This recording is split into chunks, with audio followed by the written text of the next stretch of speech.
Yeah. Oh, there you are. Yeah. Okay. Everybody, yeah, had a great Shabbat. Baruch Hashem.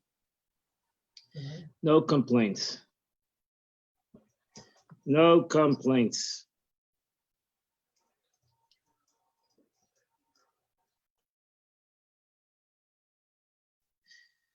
Okay, good morning, everybody. I put everybody on mute, so but you could unmute yourself if you want to ask a question. Always, you're always welcome to unmute yourself and ask a question.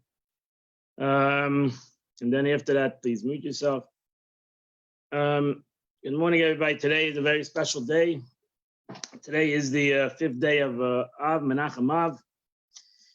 Today is the yard site of the Arizal, Rabbi Yitzchak ben Shlomo Luria. Famous Arizal is called Arizal. Ari was Elikei Rabbi Yitzchak, the holy Rabbi Yitzchak, or he was called Ari. Ari means he was a lion. And also your mother's yard to the Shamash Avaliyah, friend of the Shamash Avaliyah.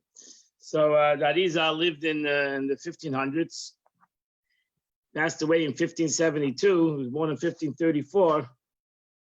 That means he was a young man, Arizal. He was 38 years old when he passed away.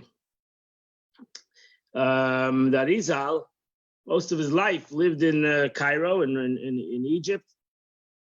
Just read that he came up to Eretz Yisrael. You can Google this. He came up to Eretz Yisrael.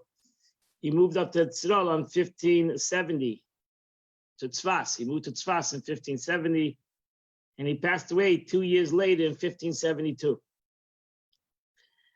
I heard today interesting thing about that.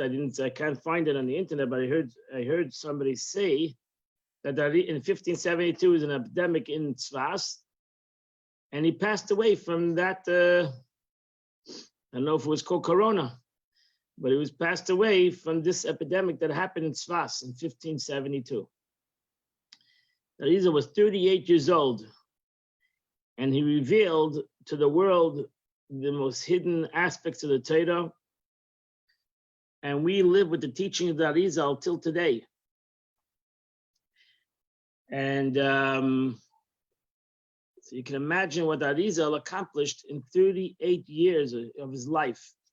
That till today is we live with his teachings, and we continue to inspire ourselves with the Arizal's teachings.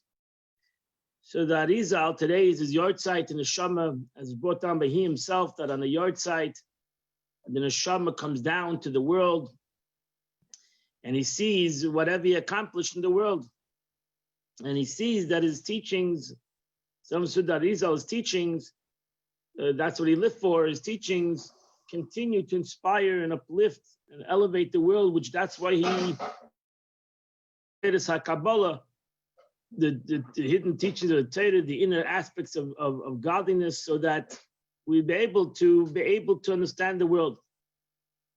Analogy is given when you want to build a building, you gotta go to the architect. You need an architect that knows every corner and every dimension, every screw of every part of this building. It's truly amazing. I built a building, and it's truly amazing what goes into building of a building. The detail and the architecture, the designing and engineering. It's truly amazing what you walk into a building, how much knowledge went into the making of the building, and how much detail to the minute corner, and the nail that is in a certain place, or the bar that's hidden, that maybe we can see that needs to be in that place to hold this building together. Arizal said, in essence, we also, to be able to uplift this world, to be able to do tikkun olam for a Jew, to elevate the world, he needs to know the inner makings of the world. How can he expect him to fix this building, to make sure this building, this whole world stands? How do we do that if we don't know the inner makings of this building? If we don't know the architectural plans, and we don't know the designer plans, and we don't really know the engineering plans, how are we supposed to keep this building to grow and to prosper? So therefore, the Arizal revealed the inner makings of the world, the blueprint, the architectural design, the paperwork. He revealed all this so that we could be able to elevate and make this world a better world. And through the teachings of Chassidus, ultimately the great Hasidic teachers throughout history, they continue to teach on the basis of the teachings of Arizal and the Zohar, the inner makings and the inner aspects of the world. As you're going to see, the Alter Rebbe, who himself will continue to expound upon the teachings of the Arizal, goes to tell us the inner makings of everything that we do and everything that we say. There is a design to it. It's not just, we just say a blessing. Somebody came up with a good idea. Let's make a blessing, for example, as we're going to go into right now. Let's make a blessing. We'll put words together and that's it. What sounds good. No, these are the blueprints of how we, as humans, be able to bring two entities down to the world. How to bring them together, the upper world and the lower world, to bring them together, that they should be united as one. And that was a teaching of the Arizal. The Baal Shem Tov will start off by Yom Yom today, the Yom Yom of the day. The Rebbe writes a teaching of the Baal Shem Tov. The Baal Shem Tov said a following teaching. I'm going to read it for you. Yom Yom of today. The Baal Shem Tov said, let me just get it. Yom Yom. The Baal Shem Tov said, here's the teaching. Okay. So the Baal Shem Tov said on the teaching on a pasuk of Tehillim, it says, turn away from evil. Let me go off this sharing a second. Turn away from evil and do good. That's the pasuk. The pasuk says, Sur meira v'asei toiv. Go away from evil and do good. Vake shalom v'ratfeyu. Seek peace and pursue it. So the Baal Shem Tov teaching on this verse, this is a verse in Tehillim, a verse in Psalms. The Baal Shem Tov's teaching is, the Baal Shem Tov commented, every physical object whose use is permissible possesses good and evil. That was the story of the Chet Eitz Hadas that brought about that in the world, everything is a mixture of good, tov, vara. That's the way that's the way the world is. There's nothing that's totally perfect. And to become 100% holy is a very difficult thing. Everything has a little bit of ra and a little bit of evil. And evil does not mean, you learn Chassidut, evil does not mean that somebody got hurt. Evil means the opposite of holiness. So therefore, the material element is evil. Not again, not the evil, the material element is an evil thing, but it's the opposite of holiness because it's selfish. Itself, a yesh. That's why what do we call Gashmias in Chassidus, in Kabbalah? What is Gashmias called? Yesh. Yesh, in there's many words, meanings to the word yesh, but if a yesh is an ego, self, that's yesh. Existence. Yesh is also the meaning of existence, but it also means a yesh, yeshus. Yesh is the root word of yeshus, which is ego. So yesh, that's called yesh. That's called a physical thing. What is a spiritual thing called? Ayin. Ayin means nothing. What do you mean? It's not nothing, it's spiritual. But that's the point. Ayin means it has nothing for itself. It has nothing. It's about the other. It's about godliness. It's not about itself. It's about something else. So something about itself is a yesh. Something about something else is an ayin. Because it's not about me. It's about God. So therefore, the question is, how much is the yesh involved? And how much is the ayin involved? Is it 50-50? Is it 80-20? Well, how much yesh is involved in everything that I do? How much self is involved? And how much selflessness is involved? And that's the question. That's good and evil. That's the aspect of good and evil. So the material element is evil. And the godly life force that gives life to the physical is good.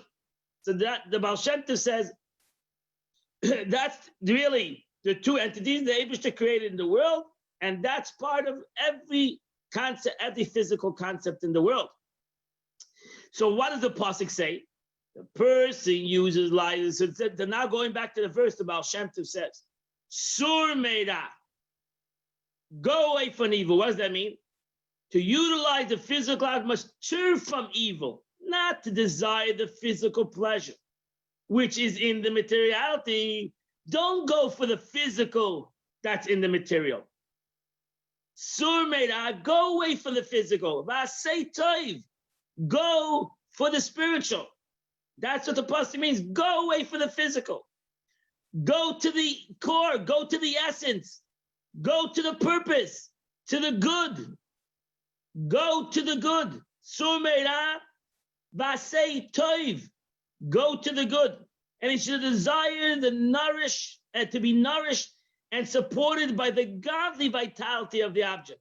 So that's the meaning of the pasuk. Sur Meida, go away from the physical, from the material aspect of the object. Go to the spiritual aspect of the object. What's going to happen if one does that? What's going to happen if one does that? So the Baal Shem Tov continues. And he says, and seek peace and pursue it. Whoever fulfills, turn from evil and do good, he must seek and pursue means of making peace between the physical and the godly force that vitalizes it. Sur Meida, if I can go away from the selfishness of the thing, from the physical part of the thing, and I can go and find the true purpose of why this material thing is here, and I bring out the spiritual thing in the physical, then I can go to the next step and bring true harmony and peace between these two concepts. That the physical is there for the spiritual, and the spiritual is elevated through the physical. They both need each other. They both work actually together in unison. The truth is that's the way God created it. But I cannot accomplish the purpose of God's creation if I get stuck in the yesh, if I get stuck in the physical, the Baal Shem Tov says. If I get stuck in the physical, then I forget the inner workings of this physical thing. I forget the inner purpose of this physical thing. And therefore, now there's a big, ultimately can create a big chasm, can create a big debate, can create a big war between the physical and the spiritual. Because the yesh becomes its own identity. More the yesh becomes selfish, the more it becomes selfless. So the app becomes more selfish, and it doesn't comprehend the selflessness, and it starts to fight against the concept of godliness. So that's the way the Baal Shem Tov, this is today's Hayom Yom, the Rebbe. Hayom Yom, this is Hayom Yom. The Rebbe says we need to be able to bring together. That's the avodah of a Yid. That was the avodah of the Arizal. To bring together. What is yesh? Yesh is physical. Yesh is being. Yesh is ego. It has many meanings to the word yesh, but the yesh is being. So the concept, the aspect of the purpose of our purpose is Sur Meida. Baal Shem Tov says, go away from the physical part of this thing and find the spiritual part of this entity. Find the true purpose of this entity. If I would be able to find the purpose of this entity, I would be able to bring harmony. So Rabbi say, the Eibishter doesn't want to have war between the physical and the spiritual. The Eibishter wants shalom. He wants peace and harmony. That the physical realizes that its purpose is the spiritual. And the spiritual also realizes that it cannot accomplish in this world without the physical. And therefore they need to go hand in hand. And they need to work together in peace and harmony. And that's the way God created it. That they should work in peace and harmony. One of the most powerful things that the Eibishter gave to the Jewish people, and the Chachamim ultimately revealed it to the Jewish people, is the concept of a bracha. The aspect of a bracha. It's just interesting that in time of David HaMelech, King David was also a pandemic. There was a terrible virus going around. And David HaMelech, 100 people were dying a day in Eretz Yisrael. Terrible tragedy, 100 people a day were dying. And David HaMelech said, to challenge this virus, we need to make, he established that you need to make 100 brachas a day. A Jew should make the minimum 100 brachas a day. And he established Meya brachas. That you should make Meya brachas a day. You have to figure it out. And you can figure it out. If you daven 3 times a day, you'll be able to accomplish it easier because there's a lot of brachas in prayer. So if you pray 3 times a day, you'll accomplish it in that kind of a way. But you got to figure out to make 100 brachas a day. And if you need to eat more, then you need to make more brachas. So then if you need to have brachas, you need to eat more and make more brachas. So you have a bracha before you eat, you have a bracha after you eat. You can figure out. You make a moitzi, you have a bracha, 2 brachas before the bread. Then you have 4 brachas after the bread. So yeah, if you eat bread, you get 6 brachas. If you don't eat bread for the meal, well, you might have to make more brachas for the food that you're going to eat, because the bread, when you eat bread, then all the food is included in the bread, so you lose brachas. So that's why we eat more on Shabbos. It says we eat more on Shabbos because there's less brachas in the prayers on Shabbos. So we need to catch up to the 100 brachas. Therefore, we don't have 2 meals on Shabbos, we have 3 meals on Shabbos, and we eat more on Shabbos. We need to have 100 brachas, 100 blessings a day. A blessing a day keeps the doctor away. So 100, my friends, 100 blessings every day. Now what is a bracha? Rabbi, What? now I know why I have a little more weight on me. That's it, Baruch Hashem. 100. I don't see how much you have to eat. It says you have to. You have to do kazayas. To make the bracha, you have to do kazayas. So that's kazayas. So kazayas is only an egg. You know what I mean? No, kazayas is an olive, so you don't have to eat that much. Okay. But, so you have to make brachas. You got to make brachas. Why? So you ask the question, why? Why? Then you have to go to Chassidus and find out why. What is a bracha? What does the bracha do? So a bracha, there's many meanings to the word bracha. Bracha, we translate bracha as blessing. But Chassidus explains a bracha, there's the ending word to the word bracha, which is a briach. A bracha comes from briach, it comes from the word, which is a bridge. It's the bridge. The bracha is the connection from the spiritual to the physical. You're making a bracha over something physical. You don't make a bracha on spiritual things. The most elusive thing you make an elusive thing that's not physical is like when you make a psalm, you're smelling it. You make a bracha on psalmim. But in general, you make a bracha on a physical thing, on food. Or you make a bracha on doing a mitzvah. You make a bracha on doing a mitzvah. So I'm going to show you the 2 brachas. I'm going to show you 2 general brachas that we make. Because it's important that we see these things. I hope you can be able to see it. So over there in front of you have the 2 brachas, and I try to find the 2 brachas as the best I can find. So you have birchas mitzvahs and birchas hanenen. That's the general 2 blessings you have. The bracha over a mitzvah and the bracha over food, let's say. or other things that have nothing to do with mitzvahs or the time. So you have over here 2 brachas in front of you. The difference is in these 2 brachas, the difference between a bracha over a mitzvah and a bracha over, let's say, other things that we do is, you see in the second one, that's a general bracha. Baruch atah Hashem Elokeinu melech ha'olam. Blessed are you, God, the King of the world. Sha'asa nisul laveseinu. That's a bracha that God made miracles. It's not a mitzvah, it's a statement. We're thanking God for making miracles. Or let's say the bracha on Shechayanu, that we thank God that we were saved. Shechayanu, Vikimanu, whether we, I'm sorry, that we say that we do a new thing that we didn't do for the year. So we say the bracha of Shechayanu, like a new fruit, or the blessing of the shofar, or the matzah once a year, etc. We make a Shechayanu. So we say Baruch atah Hashem Elokeinu melech ha'olam. That's a bracha over an apple, or over food. We say Baruch atah Hashem, bless you, God, Elokeinu, our God, melech ha'olam, the King of the world. Then the first bracha there on this page is the bracha that we do on a mitzvah. We just put an extra couple of words.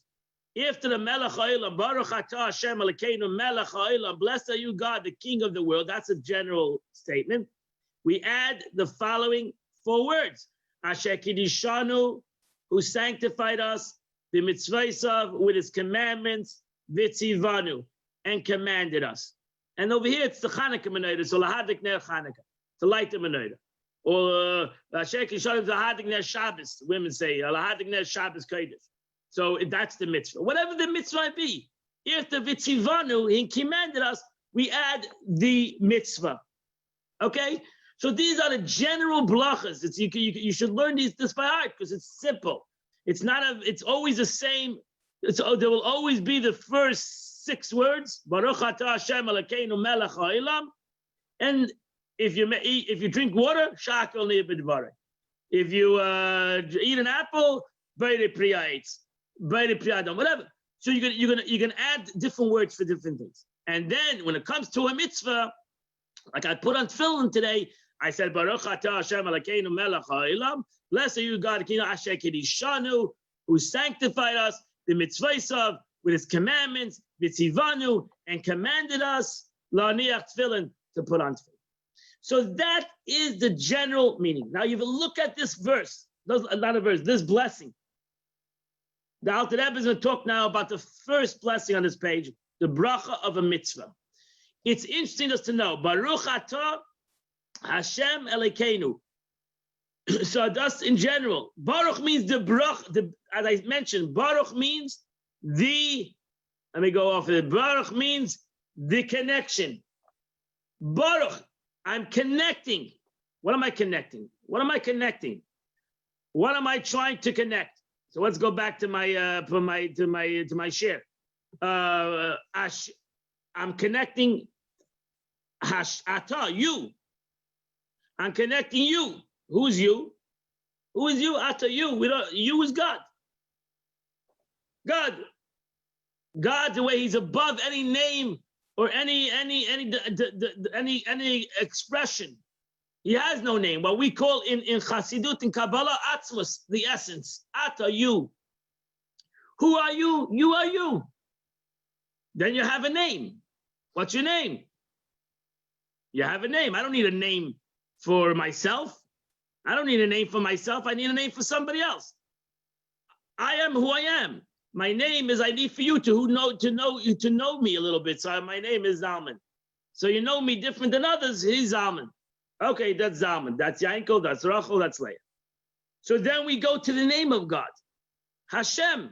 Hashem over here is the Hey, is Yud Kei Vav Kei, which in English is a tetragram, which is the way God is above the world.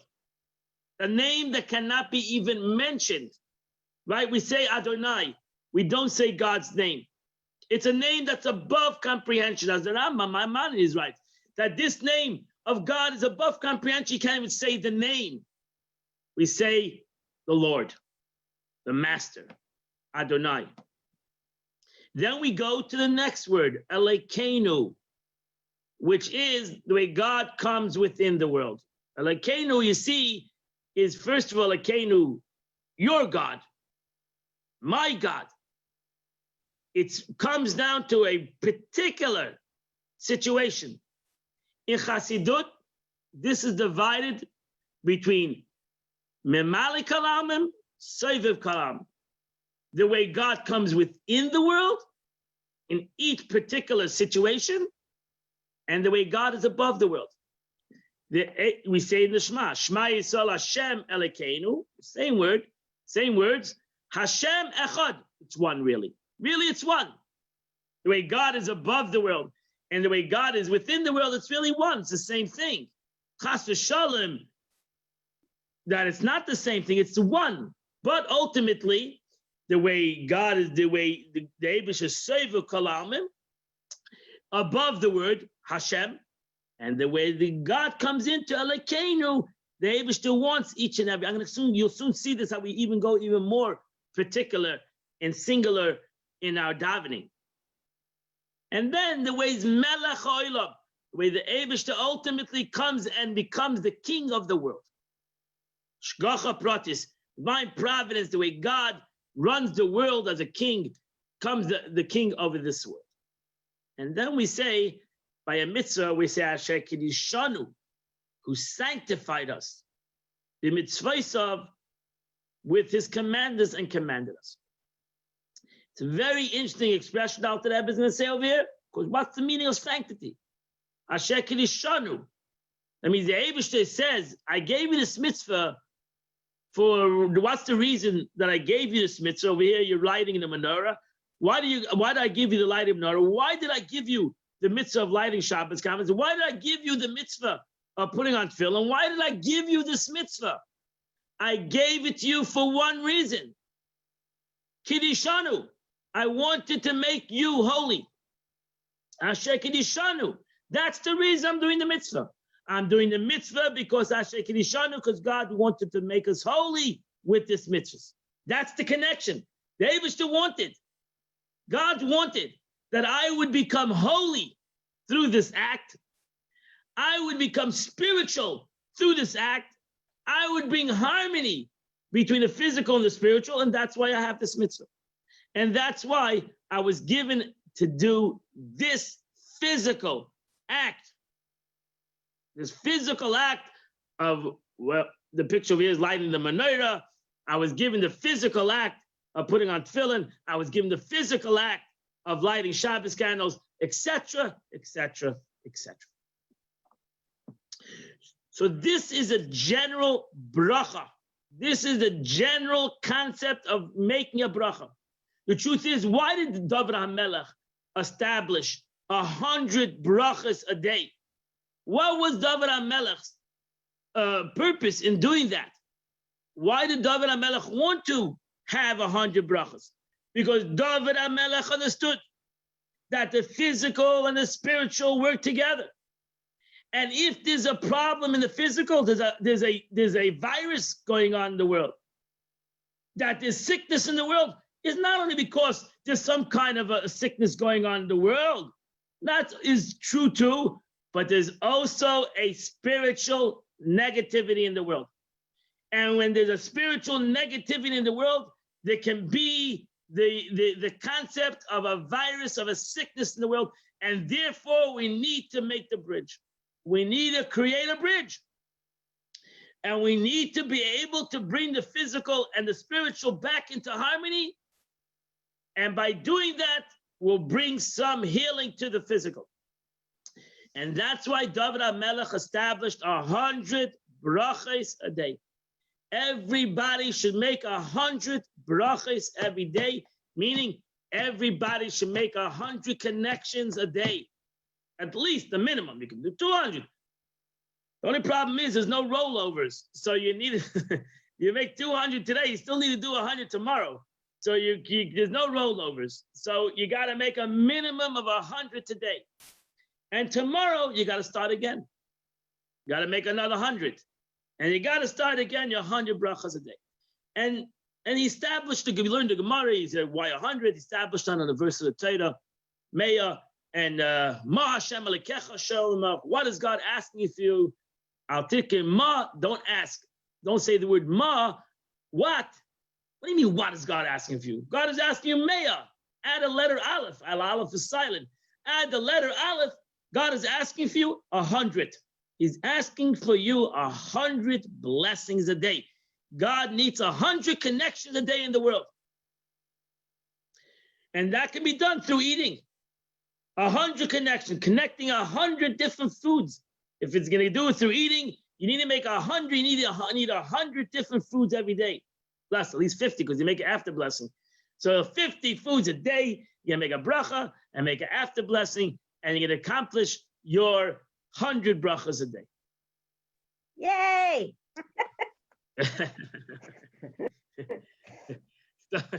That's good. At least got one yay. So let's go back. Let's go further. Let's go to the Tanya. So here the Alter Rebbe explains is something truly phenomenal. The Alter Rebbe explains something we're holding, and we're holding right now in the Tanya. Let's go to the Tanya. Let me find the Tanya. Let's go to the Tanya. We're holding over here, chapter 46, in the Tanya. Somebody asked a question. Yes. So the Alter Rebbe goes and explains what I explained to you just now in the aspect, and we'll go a little bit more deeper into it. Zeh ma shoimrim, and this is what we say. Asher kiddushanu b'mitzvos. This is the meaning of the verse. When we, not the verse, the blessing. When we say a blessing, Asher kiddushanu, who sanctified us, kiddushanu b'mitzvos, with his commandments. That is the truth. That is the reason why we do a mitzvah. Because we want to sanctify. The Eibishter gave us the vessel of sanctity. What is the meaning? You want to explain it in practical terms. Alter Rebbe says, what is the meaning of holiness? When you say, it says, you shall be holy. What does that mean? What is the meaning? The Gemara, the Talmud asked the question. What is the meaning to be holy? What does it mean? What do I got to do? What do I have to do to become holy? How do I become holy? So you could do a mitzvah. That's a separate mitzvah to put on tefillin. The Torah says you should put on tefillin. So you put on flactors. You eat kosher. The Torah says eat kosher. What is the meaning of holiness? So the Alter Rebbe says the meaning of holiness, and we find something very interesting in one of the mitzvahs of the Torah. And one of the mitzvahs of the Torah is marriage. Marriage in the Torah is called Kiddushin. That is what marriage is called in the Torah, Kiddushin. Kiddushin is holiness. Kiddushin is holiness. Marriage is called holiness in the Torah. It's a concept of true holiness. And it has many meanings to that. So the Alter Rebbe says, what does it mean? Ka'adam akadosh isha. A man betroths his wife, goes under the chuppah, and he's now being mekadesh his wife. What is he doing at that moment? What is the man and the woman doing at that moment under the chuppah, which is called Kiddushin? And he says to her, the words of the Chos and Kala have been saying to each other for thousands of years, is the words, Harei at mikudeshetli, you are holy to me. And the bracha that the rabbi is going to make under the chuppah is also the bracha of holiness, this is a holy act. Why? Why is this a holy act? Because what is the meaning of Kaddish? What is the meaning of Kaddish? So the Alter Rebbe says the meaning of Kaddish means there are two meanings to the word holy. Number one, the meaning of holiness is exclusivity. Unity. When two entities become one, exclusive to each other. A man and a woman under the chuppah have made the commitment, at least under the chuppah, have made the commitment to be exclusive to each other, to unite with each other in a unity that will separate themselves from the rest of the world. But really, that's the second issue, Abdullah, separation. But let's focus on the first concept of Kedushin. Kedushin means I'm becoming united with this person. I'm becoming one with this person. Me and her are becoming one entity. We're becoming one concept. It's not in general, you should know. We should all know that if we go into a marriage because what I'm going to gain, then it's not going to be a happy marriage. A true marriage is what I'm going to give to her. And hopefully she is totally committed what she's going to give to me. The more I think about the other person, the more the other person will think about me, and the more we will have a greater unity. The more I went into the marriage, what I'm going to gain, there's never enough what I can gain. There's never enough that a person can do for me. And it becomes a selfish unity, and it cannot work. It doesn't work. Marriage is that I become her, and she becomes me. That's a true aspect of marriage. Under the chuppah, at least under the chuppah, everybody is totally focused. The chassan and kala are totally focused on each other. And that's what he says, that I am mekudeshet li, you are holy to me. You are special to me. You have made, you can go to the many interpretations of that. What is the meaning? What is the meaning of kedusha and unity? When a chassan says to his bride, Harei at mekudeshet li, you are holy to me. You are in essence everything of me. Right? Because until now I was, in Kabbalistic terms, until now I was a half of a soul. Now I am a complete soul. You have completed me. Without you, I am not me.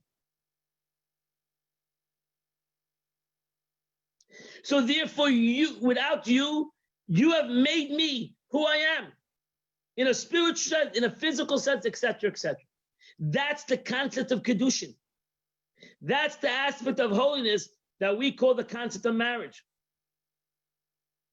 So think about it, if a man who betroths his wife so that he's united with him in a perfect bond, as it's written, he shall cleave to his wife and they shall become one flesh.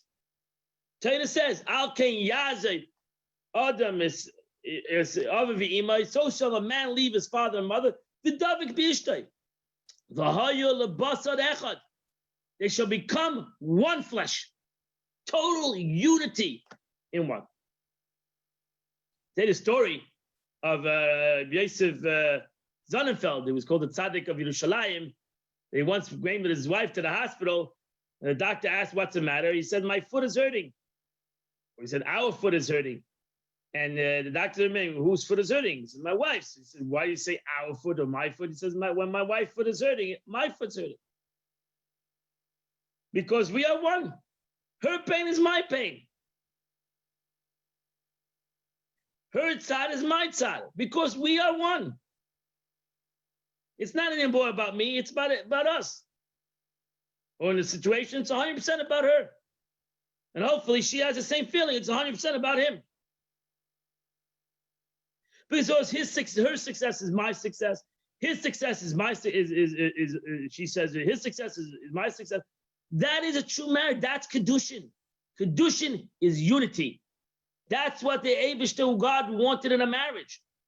That there should be true unity, harmony. That's why the Torah says God couldn't find a better blessing than the blessing of Shalom Bayis. If you don't have Shalom Bayis in the house, you can't have bracha in the house. Because there's no holiness in the house. If there's no holiness in the house, there cannot be a blessing in the house. If there's Shalom in the house, which is holiness, there's Shalom in the house, which is selflessness, which is not being selfish. You have bracha metzuya b'bayis. you have a blessing in the house. Again, bracha, the same word, you have bracha, you have the briach, you have the connection.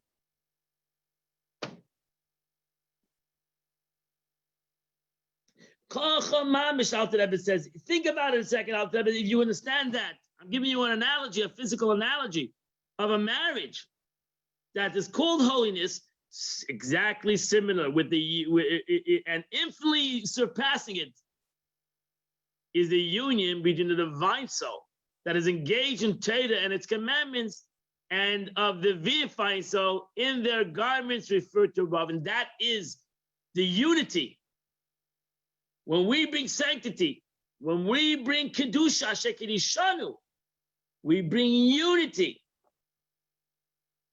between nefesh alakis, from the godly soul, and the nefesh and the nefesh chayunis, the living soul that gives us life, physical life, comes unity between ba'od ein sof baruch hu, in the infinite light of God.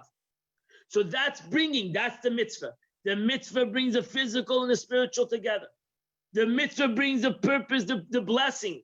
The mitzvah brings the peace between the physical and the spiritual. Because the mitzvah shows the person that he can do the physical thing and do it spiritually. Do it because God commanded him to do it. Do it because God wants to bring spirituality in the world. That's not about selfish reasons why I'm doing this mitzvah. I'm doing the mitzvah because that brings sanctity in the world.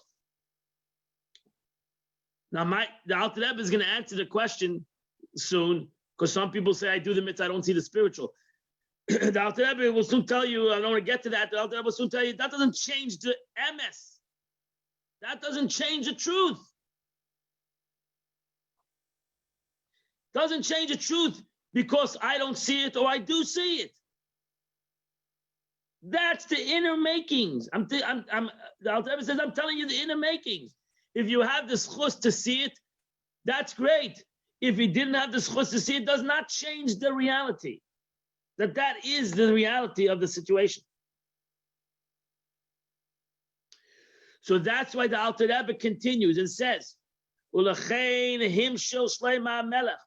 and therefore did Solomon, peace upon to him, said in the Song of Songs, he explained the yichud of God through the yichud, the unity of God with humanity is the unity of a husband, a chassan, and kala. He said, he explained it, bidvika, chshika, v'chafetza, in all its elements, with attachment, with longing and desire, with embrace and kissing, all the elements, whatever you see in the physical world of a relationship between a chassan and kala, under the chuppah, the desire they have for their journey together, the desire they have for what they're dreaming under the chuppah, that they're going to have this blissful situation because they're so in sync with one another. They're so united. They have a united front, so to say, under the chuppah, not realizing the challenges that are going to come with this marriage. Because God is an equal challenge opportunity. And so just like we have challenges in marriage, we have challenges in the marriage between us and God too, in the Kedusha too. And we see what is the biggest challenge in the world in general is challenge of relationships. That's the biggest challenge. The most holiest thing in the world, to have a marriage and to bring two entities, a man and woman together, a chas and kal together, is the most holy thing in the world, and it's the most challenging thing in the world. It's the most challenging thing to bring them together, and it's the most challenging thing to keep them together. From the negative in general, you should know, from the negative, see the positive. From the negative, you can see the positive. That there's so much negativity to keep this thing together, and there's so many challenges, inner, outer challenges, family challenge, whatever. How many challenges are challenged in a marriage? It's like a nest that a couple stay together and they're happily. It's a nest. It's almost a miracle. And that's why today you have 60, 70, I don't know, percentage of people are getting divorced. It's very sad. But it's because they're going through great challenge. It's easy for me to say, oh, let them overcome their issues. No, it's real challenges. There are some real challenges out there. But why did God give those challenges in such a beautiful thing? Why would God do that to give it? Because that's the point. Because it's Kedusha, the yesh, the ego, the gashmius, the selfishness says, no, we have to challenge it. It's too good. The selflessness is just too good. And so too, this relationship between man and God is just too good. It's just too good for the yesh, for the ego, for the nefesh habahamis, for the animalistic soul, for the Yetzer Hara to just let it go. No, he has to give you that challenge. He's not going to give you a challenge as something that's irrelevant or not good. He's going to give you a challenge, something that's good. That's why the greatest challenge is the challenge in this generation, is the challenge of Ahavas Yisrael, love of one another. So it's interesting that on the Matzeva, going back to the Arizal, I saw a video on the Matzeva. Today's his Yortzeit, as I said. On the Matzeva, what is written? Besides written who he was, is written the verse V'ahavta l'reacha kamecha, in the Arizal, who revealed the innermost aspects of Torah, revealed the most secrets of Torah. That again, we continue to live by and try to expound on and try to learn. That is on his Matzeva, on his monument, on his cave is written the most simplest thing: love one another.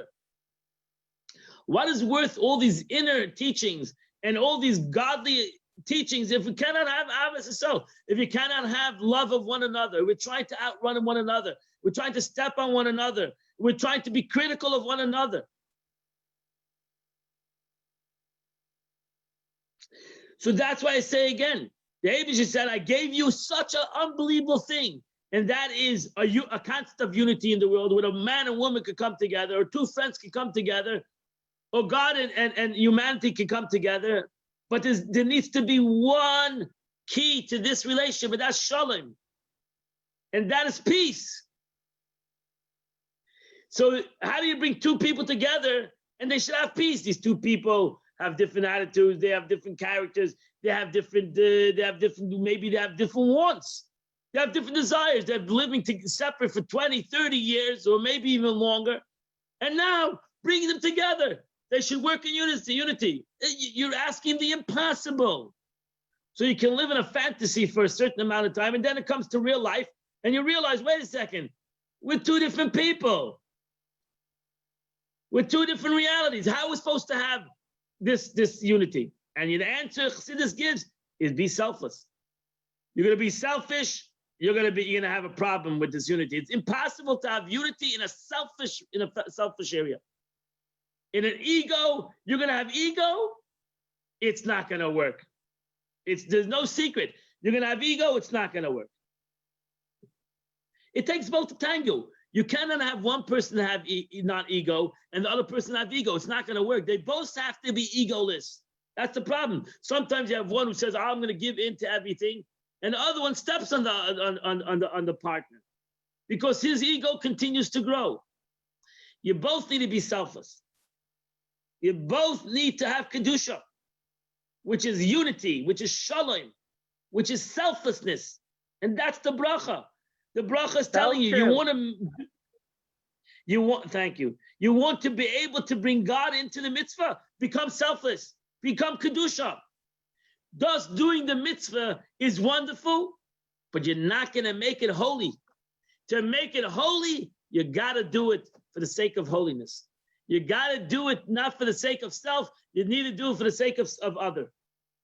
Whether in the mitzvah, it's for the sake of other, the other is God. So Shlomo HaMelech said, you want to know how to serve God and how to have kedusha in life? Know how to be selfless. Know how to be married. If you know how to be married, you'll understand how to be married to God. But if you cannot be married to another person because you're a selfish person, how can you have to be married to God? How can you truly be one with HaKadosh Baruch Hu if you're a Baal Gaiva? If you're an egotistical person who cannot give in to anything, who cannot comprehend somebody else, who cannot be selfless to somebody else, how is it possible? It's impossible. So this is, the Alter Rebbe says, again, that's why the Eibush has said, Me'eh brachas. I mean, David HaMelech said, Me'eh brachas, 100 brachas. Make 100 brachas. Bring in your life 100 concepts of selflessness in your life every day. Every day. So with Zeh, and this is the meaning out of that episode. Going back to the Tanya, this is the meaning of the verse, Asher Kidishanu, not the verse, the blessing. Asher Kidishanu b'mitzvosav. The Eibishter God sanctified us by his commandments. Kedusha. What does that mean? That he elevated us to the heights of supreme holiness. That's the marriage. God uplifted us. God uplifted us. He uplifted us to a whole different level.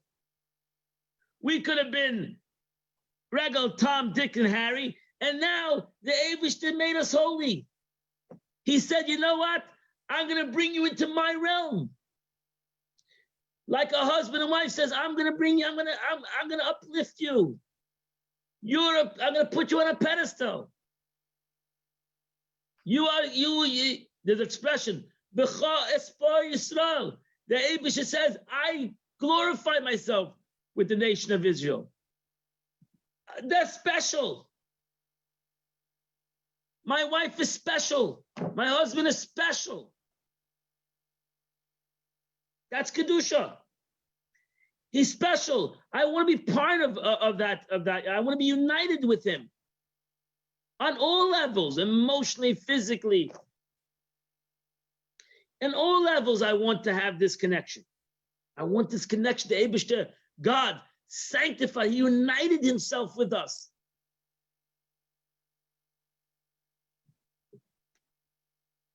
And just like in a marriage, self-understood that this unity, that we can have a physical unity, but it's a very, a physical connection. But the physical connection is not going to be intense if it's not going to be a spiritual connection. If you're truly not going to have, you're going to fake it. You cannot ultimately fake a unity through a physical connection only. That's a lot of people fall into this concept. And they think that, oh, you know what? We have a great physical relationship. They're hugging each other, kissing each other, but meanwhile, they're fighting with each other and everything else.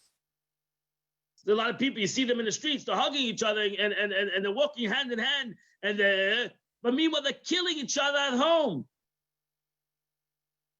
I always tell people, I was brought up in a Chassidic home, I never saw my parents touch each other. But did I see a love between these two people? They had a great respect for one another. They uplifted each other.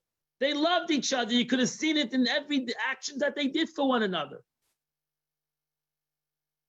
So we get lost in the physical. Oh, we think when somebody has a physical relationship, that shows on the true relationship. No, it's not true. It's not true. It's on their true relationship, how they care for one another, how they think about one another, how they uplift one another.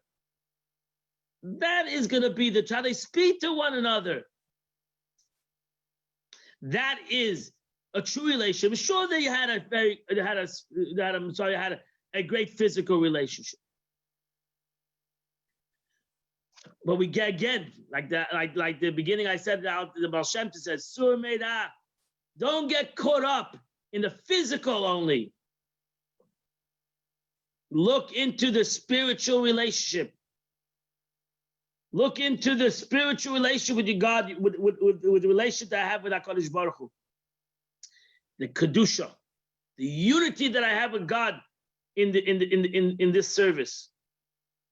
That's the service of a Yid, my friends. That's the service of a Jew, to be able to have this unity with HaKadosh Baruch Hu, with mind, a unity of mind by learning Torah. We have a unity of mind, a unity of action by doing a mitzvah. Because as we learn, when we do a mitzvah, God does the mitzvah. And then we come to the second level of the word Kedusha, and that is separation. Kedusha is also the meaning of Havdalah, separation. We said it last night. Hamavdil ben kodesh lechol ben lechoshech ben Yisrael amen. We become exclusive to others. When we get married, we are not only become united, we become united exclusively to others. Nobody else is important to me as you. Everything else is irrelevant. I'm united with you in such a way that everything else is secondary. You are the purpose of my life. You are my existence. You're the beginning and end. And everything else is all part of that, but that's not what is the most priority in my life. That's what a chassan, kala, think under the chuppah, and that's what the chassan says to the kala. Harei amekudeshesli. There are millions of other people in the world, but you are separated to me. We become one entity to the exclusiveness of anything else and everybody else. And that's why the second concept of Kedusha is the aspect of Havdalah, separation. And that's what I started off in the beginning of the shir. I want to go away from the second. I started off in the beginning of the shir. That's the two names of God. Hashem, Elokeinu. Hashem means where God is above the world, muvdal, separated from the world. Elokeinu is where God comes in the world. Unity with the world. So in the word Kedusha, in the word holiness, Asher Kedishanu, where God sanctified, in the blessing, the Alter Rebbe says, when it says, Baruch atah Hashem, blessed are you God, Keinu melech ha'olam, God of the world, Asher Kedishanu, who sanctified us. That means with this mitzvah, with this sanctity, I'm going to become united and I'm becoming separate at the same time. Because I'm going to accomplish to bring God within the world and at the same time to connect to God the way he's above and beyond the world. That was the two names of God that I said in the beginning of the blessing. Baruch atah Hashem, which is Yud Kei Vav Kei, Soivev Kol Almim, above the world, beyond the reach of the world, Ein Sof, infinity, the way God is infinite and I am finite, Elokeinu, where God comes within the world. And what do I accomplish? Asher Kedishanu. With one act, with one mitzvah, I accomplish both concepts. The concept of bringing God within the world, and at the same moment to connect to God the way he's beyond Ein Sof, the way God's beyond the world. There's a beautiful story of the Alter Rebbe that one time he walked out of his house and he heard his wife talking to friends, and she said, "Meine, mein man, my husband." So the Alter Rebbe turned around to a chassid. He said, "Wow, with one mitzvah I became hers, my husband. I belong to her. One mitzvah. I did one mitzvah. I did Kedushin. I married her, and by that I became hers, my husband. I belong to him, to her." And how many mitzvahs do we become God's? One mitzvah, I became hers. How many mitzvahs do we need to become God's? One mitzvah. One mitzvah. One mitzvah I do, I become God's. Just like I became my wife's with one mitzvah that I've done. I married her. So here, the Alter Rebbe says that just like in marriage, we have these two entities. We become united with our wife, and we become at the same time, we become exclusively separate from everybody else. Nobody else is important to me as my wife. No other entity in the world comes to the importance that my wife needed for me. And hopefully it goes back the same way, and from my wife to me, and therefore everybody else comes on a different level to this relationship. And that's Havdalah. Not that I diminish anybody, not that I put down anybody, not that that's not the point. The point is that this relationship that I have committed to has a different reality than any other relationship that I will have, because this relationship is much holier and much more intense than any other relationship that I will have in the world with any other entity, any other human being that I might have in the world. And we should have obviously, just like we love our wives, we should love everybody. But there's a big difference between the love that I have to have for my wife and the love I need to have for other entities in the world and other people in the world. So here, the Alter Rebbe, let's go back to the Alter Rebbe. Oh, wow, it's late. It's 11 o'clock already. Here, the Alter Rebbe says, so there, I just want to go back to Sefer Klauman. So Alter Rebbe says, V'ktusha du Avdallah, Masha Kadosh Baruch Hu moved him to Kedusha is a term indication of separationists, in which the Holy One, blessed be, is apart from the world. And this is being the quality of the Sefer of Kalam. I mentioned before, Sefer Kalam is encompassing all worlds. Being unable to close itself within them because it's Ein Sof. It's infinite, which an infinite thing and a finite thing is very difficult to bring together. So through the union of the soul with an absorption into the light of Ein Sof, it attains the quality and degree of the holiness of blessed Ein Sof. So that's the mitzvah, since it's a command by God. It's very important to say it's a command by God, because when I say it's a command by God, that's why it's a connection. I cannot connect the finite to the infinite on my own. I'm a finite entity. How do I connect to the infinite? The only way I can connect to the infinite is that's the command.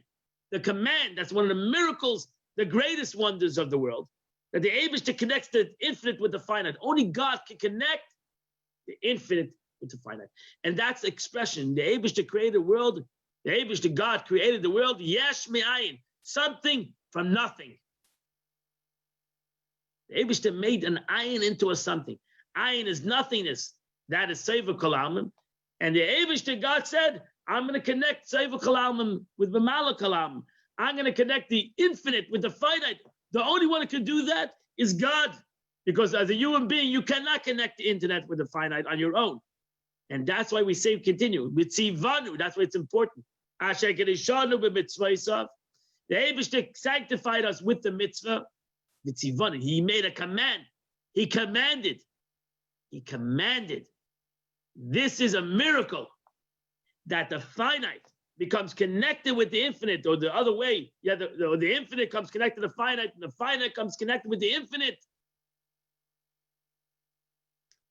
That is brought about by the command that God commanded that should happen.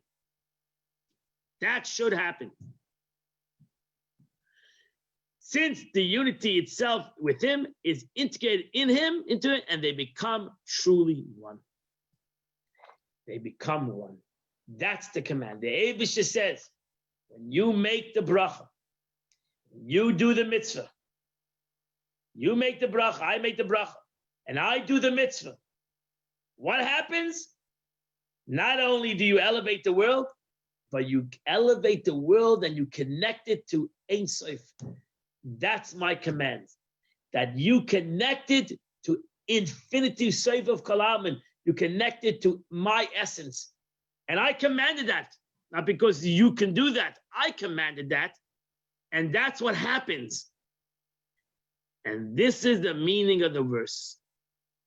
You shall be holy unto me. This is the verse says in Pasha Kedoshim.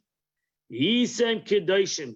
You shall be holy, ki kadesh ani, for I am holy.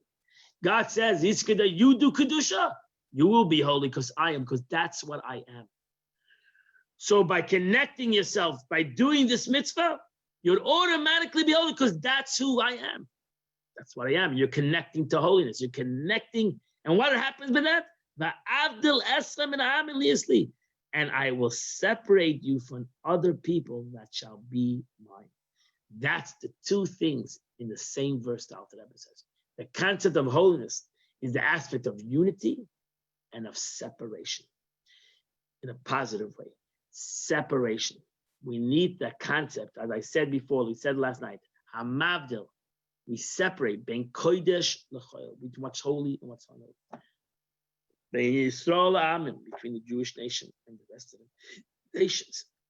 Ben oil l'choshech, between light and dark. Ben yom hashvi l'sheshay matzah, between Shabbos and the rest of the week. To be able to make that Havdalah, Yom Shabbos is called holy. It's meaning that it's holy, it brings a holiness in the day, and at the same time, it's separated from the rest of the week. And that's the two concepts in the Alter Rebbe says, that's the two concepts in the meaning of this bracha that we make every time we do a mitzvah.